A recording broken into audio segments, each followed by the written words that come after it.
बिस्मिल्लाहिर्रहमानिर्रहीम, अस्सलाम वालेकुम। Welcome to the lecture of MongoDB. ये हमारा मोंगोडीबी सीरीज़ का जो है 7th ट्यूटोरियल है और इसमें हम लोग जेसन स्कीमा वैलिडेशन के बारे में देखेंगे।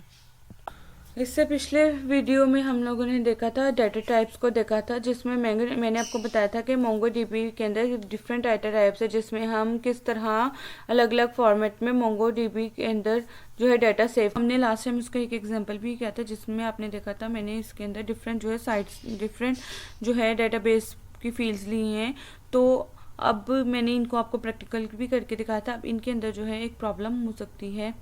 तो अगर आप देख लें कि यहाँ पे एक है एज, जैसे इसके अंदर एक इंटीजर वैल्यू ही आनी चाहिए, न्यूमेरिक वैल्यू। अब यूज़र क्या करता है कि गलती से यहाँ पर एक स्ट्रिंग वैल्यू स्टोर करवा देता है, जैसे भी उसका नाम लिख देता है, यहाँ हेलो लिख देगा, तो ये भी सेव हो जाएगा मोंगोडीबी के अंदर। तो अब यहाँ पे जैसे है DOB, अब यहाँ पे यूज़र जो है कोई स्ट्रिंग कर देता है, कोई न्यूमेरिक वैल्यू सिंपली स्टोर करवा देता है, तो ये भी हमारे मोंगोडीबी डेटाबेस के अंदर सेव हो जाएगी। तो यहाँ पे हमने कोई भी रिस्ट्रिक्शन नहीं लगाई है।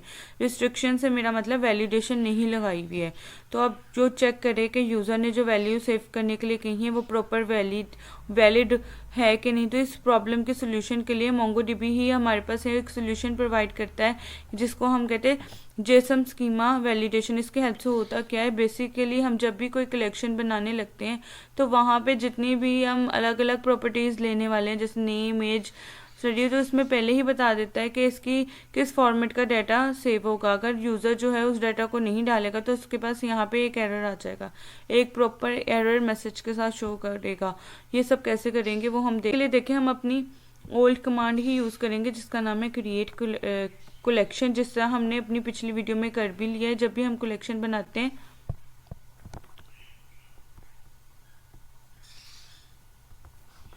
उसके लिए हम सबसे पहले लिखते हैं डीबी मतलब डेटाबेस। इसके अंदर हम एक नई कलेक्शन बनाने के लिए क्रिएट कलेक्शन और उसके बाद कलेक्शन का नेम।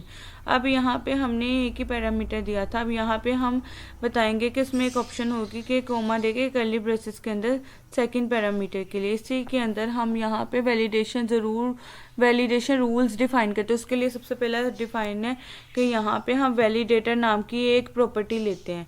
ये देखें यहाँ पे मैं लिखी, इसके अंदर हम एक ऑब्जेक्ट पास करेंगे कुछ इस तरह से कर्ली ब्रेसेस के अंदर, और इसके अंदर जो है एक और प्रॉपर्टी आएगी जिसका नाम है डॉलर जेसन स्कीमा। यहाँ पे एस जो है कैपिटल लेटर में आएगा, जिसमें डॉलर लिखना भी ज़रूरी है। इसी के अंदर हम यहाँ पे इसके अंदर डिफरेंट चीज़ें को बताएंगे, जिस तरह का हमें फॉर्मेट चाहिए और किस तरह का डाटा हम बनाना चाहेंगे। ठीक है, उसमें सबसे पहले प्रॉपर्टी आती है रिक्वायर्ड नाम की जो प्रॉपर्टी होती है हमें बताती है कि कौन कौन से फील्ड्स को डाटा जो है यूज़र से लेना ज़रूरी है। अब देख लिया हमारे पास 3 है, नेम, एज और कोर्स। तो हम 2 ही फील्ड्स को जो डाटा भी ले रहे हैं। ठीक है, तो अगर यूज़र जो है इनकी वैल्यू नहीं डालेगा तो उसके पास आ जाएगी एक एरर आ जाएगा। और उसके पास यहाँ पे एक और प्रॉपर्टी आती है जिसका नाम होता है टाइटल। इसके अंदर हम जो टाइटल डिफाइन कर सकते हैं कुछ भी अपनी मर्जी का। टाइटल बेसिकली कब दिखेगा, जब यूज़र कोई एरर आएगा तो सबसे ऊपर उसको ये टाइटल जो है शो हो रहा होगा।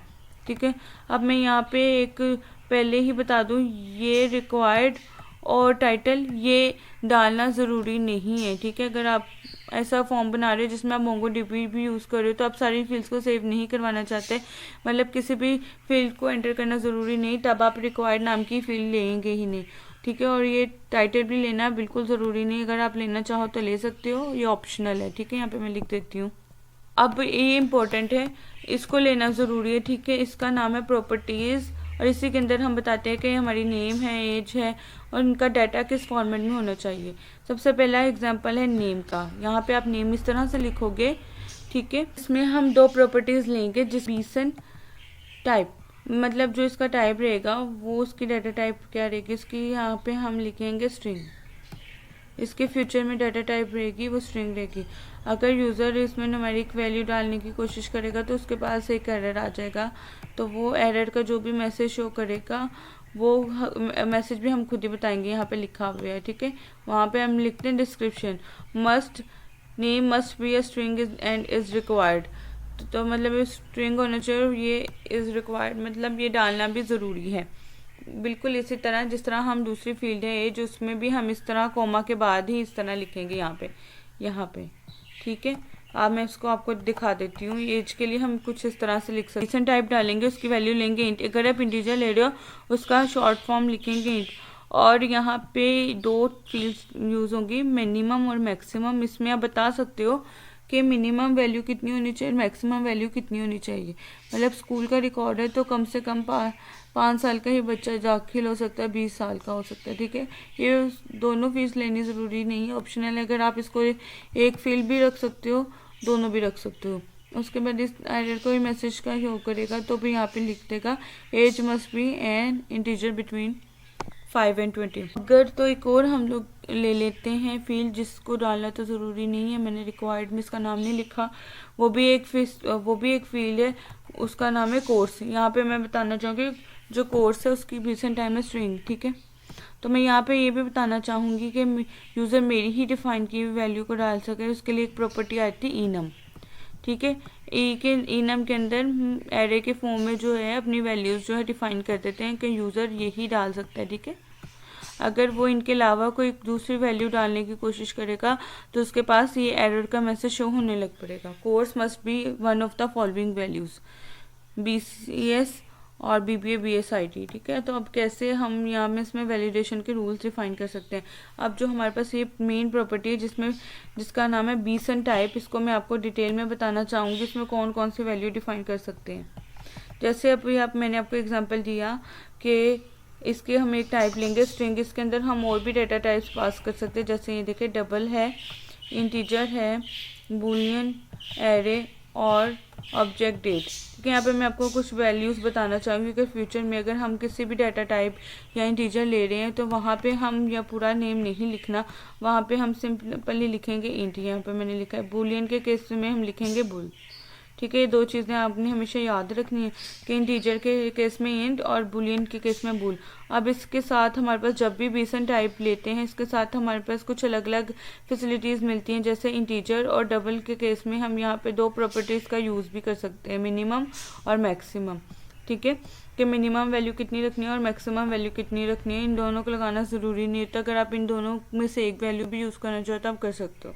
जैसे आप अरे को भी लिखते हो, अरे के अंदर हम एक प्रॉपर्टी लिखते हैं जिसमें हम लिखते हैं आइटम्स, ठीक है। ये प्रॉपर्टीज़ हैं जिसको, जैसे मैंने आपको पिछले वीडियो ट्यूटोरियल में बताया था, जैसे हम प्रॉपर्टीज़ मतलब अगर किसी भी डाटा टाइप की एरे सेट करते हैं तो उसमें हम लोग बहुत सारे वैल्यूज़ डालते हैं। हम अंदर आने वाली वैल्यूज़ हैं उनके बारे में भी बता सकते हैं कि उसके अंदर आइटम्स आ रही हैं, उनकी डाटा टाइप क्या रहेगी।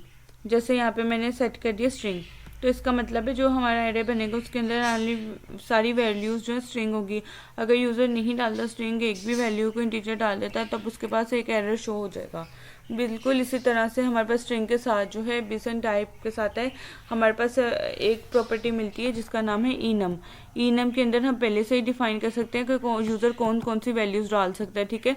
प्री डिफाइंड वैल्यूज़ होती हैं, तो ये हमारी प्री डिफाइंड वैल्यूज़ थी, इसके लिए मैंने प्रॉपर्टी यूज़ की थी इनम, जो हमने पीछे भी देखा है। उसके बाद हम लास्ट में बात करते हैं ऑब्जेक्ट की। जैसे हम पिछले वीडियो में देख चुके हैं, ऑब्जेक्ट एक ऐसी चीज़ होती है जिसके अंदर हम कोई भी डाटा टाइप्स की वैल्यू जो है स्टोर करवा सकते हैं। उसके अंदर ही हम स्ट्रिंग को स्टोर कर सकते हैं, डबल, इंटीजर, बूलियन और डेट को। तो फिर हम ऑब्जेक्ट के अंदर भी ऑब्जेक्ट पास कर सकते हैं। तो उसके लिए हम वैलिडेशंस कैसे लगाते हैं उसके बारे में आपको बता देती हूँ। देख लें, अगर हमारे पास यहाँ पे एड्रेस एक प्रॉपर्टी है, ये एक ऑब्जेक्ट है क्योंकि इसके अंदर हमें एक स्ट्रीट का एड्रेस स्टोर करवाने लगे हैं कि उसका सिटी कौन सा होगा और उसका जिप कोड क्या होगा। तो ये 3 अलग अलग से प्रॉपर्टीज़ हैं। इसके लिए जब भी हम वैलिडेशन रूल बनाएंगे तो उसके लिए हम कैसे लिखेंगे, उससे हम लिखेंगे बीसन टाइप ऑब्जेक्ट। तो इसका मतलब जो एड्रेस की खुद की बीसन टाइप है वो ऑब्जेक्ट है। इसके बाद जो हम बताते हैं कि इसकी कौन कौन सी प्रॉपर्टीज़ डालनी ज़रूरी हैं, तो उसके लिए हम यहाँ पे लिखते हैं रिक्वायर्ड। ये लेना बिल्कुल ऑप्शनल है, ये लेना ज़रूरी नहीं। जैसे मैंने 3 फील्ड्स डाली, स्ट्रीट, सिटी और जिप कोड। अब ये 3 फील्ड्स हैं, इसकी प्रॉपर्टीज़ भी सेट करेंगे, ठीक है। हमें ये भी बताना है कि इनका डाटा टाइप क्या रहेगा, तो बीसन टाइप। तो उसके लिए हम यहाँ पे प्रॉपर्टीज़ लिखेंगे, प्रॉपर्टीज़ नाम की एक फील्ड ली और फिर उसके बाद हमने इसके अंदर स्ट्रीट, यहाँ पे बीसन टाइप हमने ले ली स्ट्रिंग और जिप कोड के लिए यहाँ पे हमने स्ट्रीट और सिटी के लिए लिया स्ट्रिंग और उसके बाद हम लोगों ने जो है जिप कोड के लिए ले लिया इंट, क्योंकि जिप कोड जो है न्यूमेरिकल वैल्यू होगी। हमने यहाँ पे देखा एड्रेस एक ऑब्जेक्ट था और ऑब्जेक्ट के अंदर हम मल्टीपल वैल्यूज़ को जो है डिफाइन कर सकते हैं। उसके लिए भी हमें बताना पड़ेगा कि इनकी जो है बेसिक टाइप क्या होने वाली है। तो भी ये देखते हैं कि इसको प्रैक्टिकल में जो है वैलिडेशन के रूल को कैसे अप्लाई सकते हैं अपनी डेटाबेस में। देखें हमने यहाँ पे जो वैलिडेशन रूल अप्लाई कर सकते हैं हम नई कलेक्शन पे भी कर सकते हैं जो आप पहली बार बना रहे हो, किस एग्जिस्टिंग कलेक्शन के ऊपर भी या वैलिडेशन को अप्लाई कर सकते हैं। दोनों का तरीका अलग है। सबसे पहले मैं आपको बता दूं कि किसी भी नए कलेक्शन के अंदर हम कैसे ये रूल्स बना सकते हैं। मोंगोश ओपन कर लिए तो इसके अंदर मोंगो डीबी की जो है प्रैक्टिस करें। सबसे पहले मैं कमांड लिख लेती हूँ मोंगोश, जिसकी हेल्प से जो है हम यहाँ पे मोंगोश को पहले हम लोग एक्टिव कर लेंगे।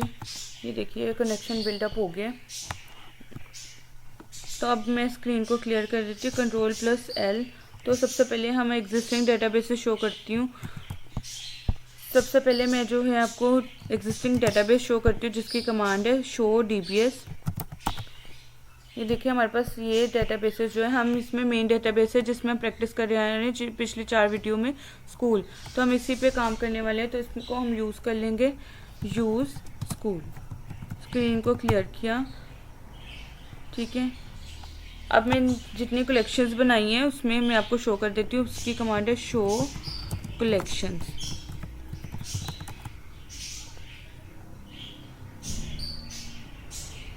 तो यहाँ देखिए यहाँ पे 2 कलेक्शंस है, पर्सनल और स्टूडेंट्स। तो हम सबसे पहले क्या करेंगे, स्टूडेंट के अंदर क्या क्या डाटा है, तो उसके लिए हम लिखेंगे db.students.find। तो ये देखें यहाँ पे डाटा शो होना स्टार्ट हो गया। इस पर कोई भी वैलिडेशन नहीं लग रही है। अगर मैं आपको डाटा डाल के दिखाती हूँ, वो जो है यहाँ पे देखो नेम में स्ट्रिंग आना चाहिए, एज में न्यूमेरिकल वैल्यू आनी चाहिए, क्लास में कोई भी स्ट्रिंग वैल्यू ला सकते हो।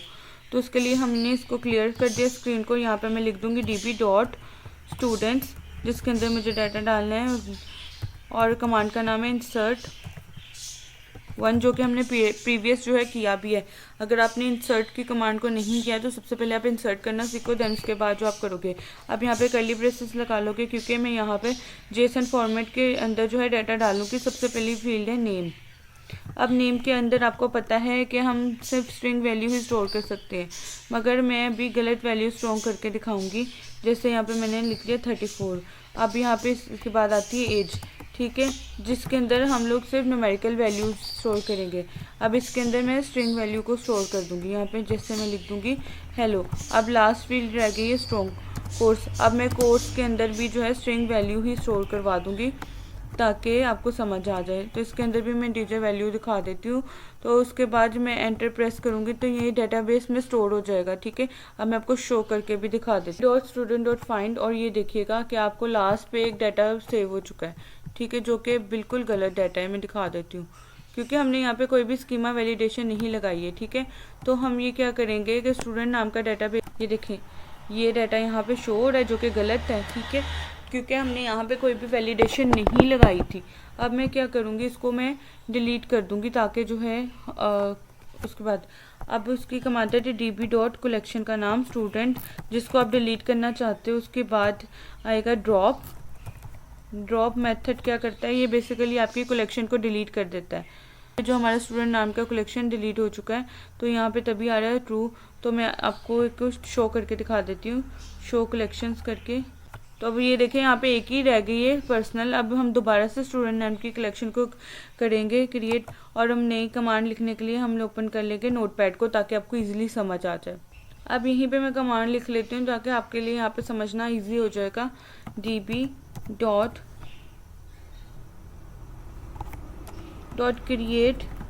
collection। तो यहाँ पे मैं एक नया कलेक्शन जो है क्रिएट करने लगी हूँ। तो कलेक्शन का नाम रहेगा स्टूडेंट्स। मुझे सेकंड पैरामीटर लेना है जहाँ पे मुझे अपने सारे वैलिडेशन के रूल्स जो हैं वो डिफाइन करने हैं। यहाँ पे मैंने कर्ली ब्रेसेस ले लिए हैं, और यहाँ पे उसके बाद मैं इसके पास सबसे पहले प्रॉपर्टी आएगी। यहाँ पे जैसे मैंने आपको स्लाइड में बताया था वैलिडेटर, वो लिखेंगे। वैलिडेटर एक ऑब्जेक्ट है और इसके अंदर भी एक ऑब्जेक्ट आएगा जिसका नाम आएगा जेसन स्कीमा। उसके लिए हम नाम लिखेंगे $जेसन स्कीमा का एस कैपिटल में रहेगा, ये भी एक ऑब्जेक्ट है। और यहाँ पे मैं जो है इसकी स्पेसेस दे रही हूँ, ये देनी ज़रूरी नहीं है, मैं इसलिए दे रही हूँ ताकि आपको ईजीली समझ आ जाए कि इसके अंदर क्या चीज़ आ रही है। ठीक है, जैसे क्रिएट करेक्शन क्या है, वैलिडेटर, जैसे उसके बाद जेसन स्कीमा, उसके बाद हमारे पास यहाँ पे कुछ प्रॉपर्टीज़ आती हैं, टाइटल और रिक्वायर्ड। टाइटल और रिक्वायर्ड देनी ज़रूरत नहीं, अगर आप देना चाहो तो दे भी सकते हो, यहाँ पे मैं दे ही देती हूँ ताकि आपको समझ आ जाए। टाइटल, जब भी कोई मैसेज आएगा तो उसके पास ये टाइटल भी शो हो रहा होगा, तो आप जो भी मैसेज रखना चाहें रख सकते हो। मैं यहाँ पे रख देती हूँ स्टूडेंट ऑब्जेक्ट वैलिडेशन रख देती हूँ। उसके बाद में एक दूसरी प्रॉपर्टी ले रही हूँ जिसका नाम है रिक्वायर्ड। तो ये बेसिकली एक एरे होता है, तो कौन कौन सी जो है फील्ड्स डालनी ज़रूरी है, जिसका आप यहाँ पे नहीं लिखते तो वो जो है यूज़र छोड़ भी सकता है। ठीक है, तो यहाँ पे मैं लिख देती हूँ नेम, एज। अब इसके बाद हमारी मेन प्रॉपर्टी आती है जिसका नाम है प्रॉपर्टीज़। ये एक ऑब्जेक्ट की तरह काम करती है जिसके अंदर जो है बेसिकली हम बताते हैं कि हमारी फील्ड्स कौन कौन सी हैं, जिसके अंदर हम लोग बेसिकली बताते हैं कि हमारी फील्ड्स कौन कौन। नेम की डाटा टाइप क्या रहेगी, एज की क्या रहेगी, कोड कोर्स की। अगर यूज़र जो है उसके अकॉर्डिंग डाटा नहीं डालता तो उसको मैसेज शो कर देगा। सबसे पहले हमारी फील्ड है नेम, तो नेम को आप एक ऑब्जेक्ट बनाओगे और नेम के अंदर आप लिखोगे बीसन टाइप नेम के अंदर। ठीक है, तो अब इसके अंदर हम लिखेंगे कि इसकी डाटा टाइप क्या रहेगी, तो इसमें हम लोग क्या करेंगे, स्ट्रिंग लेंगे। ठीक है, इसके बाद मुझे एक प्रॉपर्टी लेनी है जिसका नाम है डिस्क्रिप्शन। अगर जो है जो यूज़र है उसके अकॉर्डिंग डाटा नहीं डालता, उसके जगह जो है वो कोई नंबर डाल देता है, तो फिर वो क्या करेगा, उस मैसेज के लिए हम यहाँ पे डिस्क्रिप्शन नाम की एक प्रॉपर्टी लेंगे जो कि फ्यूचर में मोंगोडीबी के साथ हम इसको यूज़ करेंगे। जैसे अब नोट जैसे ही इसका एरर जो है शो करवाएंगे जो कि डिस्क्रिप्शन में आ होगा, तो यहाँ लिख देते हैं name must be string and required. ठीक है, ये हमारी फर्स्ट प्रॉपर्टी हो गई है। देन उसके बाद हमारी इसके बाद है एज। तो मैं इसको जो है इसको कॉपी कर लेती हूँ। ठीक है, अब मुझे इसके बाद इधर डालना है। अब मैं यहाँ पे नेम चेंज कर देती हूँ एज। अब जो एज है उसकी बीसन टाइप रहेगी इंट। ठीक है, तो यहाँ पे ये देखो, तो यहाँ पे मैं इंट मतलब यहाँ पे मैं एज भी डिफाइन करना चाहूँगी कि यूज़र की एज कितनी हो। जैसे हम स्कूल के लिए बना रहे हो तो उसके हम लिखाएंगे मैक्सिमम और मिनिमम लगाएंगे। ये दोनों फीस लेनी ज़रूरी नहीं है, अगर आप लेना चाहें तो ले भी सकते, नहीं लेना चाहेंगे तो नहीं भी लेंगे। ठीक है, मैं सबसे पहले लिख देती हूँ मिनिमम, और इसमें मैं जो है इंटीजर वैल्यू लिख दूँगी 5 या 4 ले लेते हैं। तो अगर मैक्सिमम आप नहीं भी लेना चाहते तो कोई बात नहीं, लेकिन मैं यहाँ पे ले देती हूँ। अब जितनी भी फीस ले रहे हो उसके बाद आपको कोमा लेना ज़रूरी है। ठीक है, अब उसके बाद जो है लास्ट फील्ड है, उसके बाद जो है आपको कोमा लगाना ज़रूरी नहीं। आपके पास 2 हो गए हैं, इसके बाद आपका लास्ट पे रह गया कोर्स। इसके लिए भी मैं यहाँ पे इसको कॉपी करके यहाँ पे पेस्ट कर दूँगी। तो यहाँ पे मैं इसकी डाटा टाइप सेट कर दूँगी कोर्स, और इसकी बीसन टाइप रहेगी स्ट्रिंग।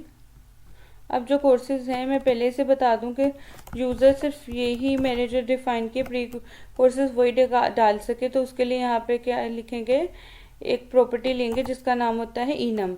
इनम बेसिकली एक एरे की तरह काम करती है। अब इसके अंदर जाके मैं अपनी जो प्री डिफाइंड वैल्यू सेट कर सकती हूँ। मैं चाहती हूँ कि यूज़र जो है सिर्फ 2 ही वैल्यूज़ डाल सकें या 2 से 3 वैल्यूज़ डाल सकें, तो मैं क्या करूँगी, यहाँ पे मैं इसकी लिख दूँगी। अब यूज़र इनसे हट के जो है वैल्यूज़ डालेगा तो उसके पास एक एरर आ जाएगा, तो वो एरर मैसेज है वो मैं यहाँ पे शो करवा दूँगी। यहाँ पे मैं लिख देती हूँ। ये मेरा पूरा वैलिडेशन का जो है एक फॉर्मेट है, ये रेडी हो चुका है। ये देखिए यहाँ पे ये जो है हो गया। इसको अब हम इसमें डाटा एंटर करके देखते हैं। सबसे पहले हमने क्या करना है, हमने अब सारी बात है, हमारी कलेक्शन का हम स्टूडेंट है, हमने इस चीज़ को ख्याल रखना है। यहाँ पे एरर आ रहा है, ये चीज़ का गलती आ रही है। एक्नॉलेज ट्रू हो गया है। ठीक है, मतलब हमारा डाटा जो है सक्सेसफुली एंटर हो चुका है। अगर हमने कोई गलत एंटर किया तो लेट्स सपोज अगर मैं इसके अंदर जैसे मैंने अभी आपको करके दिखाया है, ये देखो अगर हम इसके अंदर अगर मैं इसके अंदर ऐसे डाटा एंटर करूँगी तो ये एरर आ रहा है, ठीक है। और अगर मैं इसके अंदर जो है कोई गलत एंट्री करना चाहूँ, जस्ट मैं BS लिखूँगी तब भी एरर आ जाएगा, ठीक है। और अगर मैं नेम स्ट्रिंग जो है ये वैल्यू बड़ी कर दूँ तो भी एरर आ जाएगा, ठीक है। ये एरर आपके सामने आ चुके हैं। अब उस यहाँ पे हमने क्या करना है कि modify an existing collection schema, उसके लिए एक प्रॉपर्टी आती है जिसको आप नाम है, हम क्या करते हैं DB रन कमांड लिखते हैं। उसके लिए हम यूज़ करते हैं कॉल मोड के अंदर अपनी इसका जो है कलेक्शन का नाम लिखो। इसके बाद हमारा वही सेम काम है जिस तरह हमने नए कलेक्शन को बनाने के लिए किया था। सबसे पहले हम वैलिडेटर नाम की एक प्रॉपर्टी लेंगे, उसके बाद उसके अंदर जेसम स्कीमा की एक प्रॉपर्टी लिखेंगे, उसके बाद रिक्वायर्ड नाम की एक प्रॉपर्टी जो सी फीस आपको रिक्वायर्ड रखनी, उसके बाद प्रॉपर्टीज़ नाम की जो है हमारी मेन है उसको लेंगे जिसमें हम अपनी प्रॉपर्टीज़ बताएंगे, जैसे हम नेम एज जो भी आपने लास्ट में जिस तरह हमने किया है, ठीक है।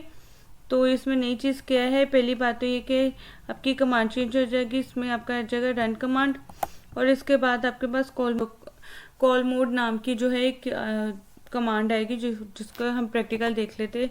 पहले वाली कलेक्शन दिखाती हूँ मैं आपको। हम लिखेंगे जो भी हमने यहाँ पे स्कूल नाम की डेटाबेस के अंदर बना रखी है, देखे पर्सनल स्टूडेंट्स और स्टूडेंट, ठीक है। स्टूडेंट के अंदर हमने अभी प्रैक्टिकल किया था यहाँ पे, तो अभी मैं आपको पुरानी वाली जो पर्सनल नाम की कलेक्शन है उसको जो मैं आपको शो करती हूँ, जिसके अंदर जो भी डाटा है वो मैं आपको शो कर देती हूँ। db.personal.find, ठीक है। इसके अंदर यहाँ पे देखो ये डाटा आ गया जो कि हम लोगों ने पहले लगाया हुआ है, ठीक है। इसे में हमने किसी भी चीज़ में वैलिडेट नहीं किया था, हमने पिछले वीडियो में क्रिएट किया था कलेक्शन को, इसे एग्जिस्टिंग कलेक्शन को जिसमें नाम है पर्सनल, हम इसको ही वैलिडेशन रूल पास करेंगे। वो कैसे करने हैं उसके लिए मैंने कमांड लिखी हुई है, ये देखें। इसके बाद ये सक्सेसफुली रन हो चुका है, ठीक है। ये सारी मैंने कमांड्स इसमें लिखी है, मैंने सारी इसमें से यूज़ नहीं की, लेकिन जस्ट आपको समझाने के लिए स्पेसिफिकली इसमें मैंने एंटर की है, तो आप लोगों को होपफुली समझ आ गई होगी। इसमें जो जस्ट ये चीज़ है ये न्यू कमांड है इसके अंदर, बाकी सारा डाटा वही है जो हमने अभी रिसेंटली किया था, ठीक है।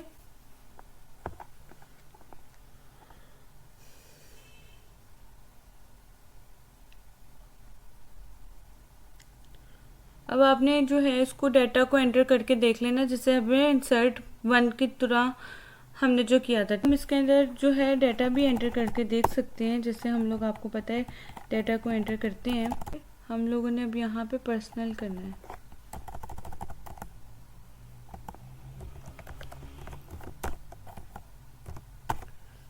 तो ये देखिए एरर आ गया, ठीक है। क्योंकि एरर इसलिए आया है, मैंने उनकी जो रिक्वायरमेंट्स थी वैलिडेशंस थी उसको जो है फिलअप नहीं किया और मैंने इसके अंदर जो है डाटा को एंटर कर दिया। उसकी रिक्वायरमेंट्स थी नेम, मैरिड, वेट और एड्रेस, मैंने जो है प्रीवियस से डाटा एंटर किया था जिस वजह से एरर आ रहा है। आप इसको जो है सेम फील्ड्स को ऐड करके देखिएगा। Thank you.